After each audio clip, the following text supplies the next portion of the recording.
Hi everyone, പുതിയൊരു വീഡിയോയിലേക്ക് ഏവർക്കും സ്വാഗതം. ഇന്നത്തെ ടോപ്പിക്ക് മങ്കി പോക്സ് അഥവാ എം പോക്സിനെ കുറിച്ചാണ്. 1958 കുരങ്ങുകളിലാണ് ഈ അസുഖം ആദ്യമായി കണ്ടെത്തിയത്. അതുകൊണ്ടാണ് ഇതിനെ മങ്കി പോക്സ് എന്ന് പറയുന്നത്. എന്നാൽ ഇപ്പോൾ ഈ അസുഖം അറിയപ്പെടുന്നത് എം പോക്സ് എന്നാണ്.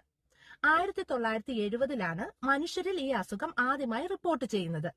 വസൂരിക്ക് കാരണമാകുന്ന ഓർത്തോപോക്സ് വൈറസ് ജൻസുകളിൽപ്പെട്ടതാണ് M pox virus. Clade 1, clade 2 എന്നിങ്ങനെ 2 വകഭേദങ്ങളാണ് ഈ വൈറസിനുള്ളത്. മൃഗങ്ങളിൽ നിന്ന് മനുഷ്യരിലേക്കും മനുഷ്യരിൽ നിന്ന് മനുഷ്യരിലേക്കും ഈ രോഗം പകരാം. രോഗമുള്ള വ്യക്തിയുമായിട്ടോ മൃഗങ്ങളുമായിട്ടോ ക്ലോസ് കോണ്ടാക്ട് വരുമ്പോഴും ശരീരസ്രവങ്ങൾ വഴിയുമാണ് ഈ അസുഖം പകരുന്നത്.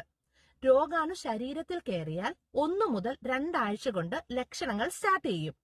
പനി, കഠിനമായ തലവേദന, നടുവേദന, പേശിവേദന, കഴല് വീക്കം, ശക്തമായ ക്ഷീണം, ഇതോടൊപ്പം ശരീരത്തിൽ പഴുപ്പും ചൊറിച്ചിലും വേദനയുള്ള കുമിളകളും തടുപ്പുകളും ഉണ്ടാകാം. സാധാരണ 4 ആഴ്ച കൊണ്ട് അസുഖം പൂർണ്ണമായും മാറും. എന്നാൽ വളരെ റെയർ ആയിട്ട് കോംപ്ലിക്കേഷൻസും ഉണ്ടാകാറുണ്ട്. കാഴ്ചശക്തി നഷ്ടപ്പെടുകയും ഹൃദയപേശികൾക്ക് ഇൻഫെക്ഷൻ വന്ന് മരണം സംഭവിക്കാനും സാധ്യതയുണ്ട്. വൈറൽ ഇൻഫെക്ഷൻ ആയതുകൊണ്ട് പ്രത്യേകിച്ച് ചികിത്സയൊന്നും ഇതിനില്ല. എന്നാൽ രോഗലക്ഷണങ്ങൾ ട്രീറ്റ് ചെയ്ത് കോംപ്ലിക്കേഷൻസ് തടയുക എന്നുള്ളത് വളരെ പ്രധാനപ്പെട്ട ഒരു കാര്യമാണ്. Thanks for watching.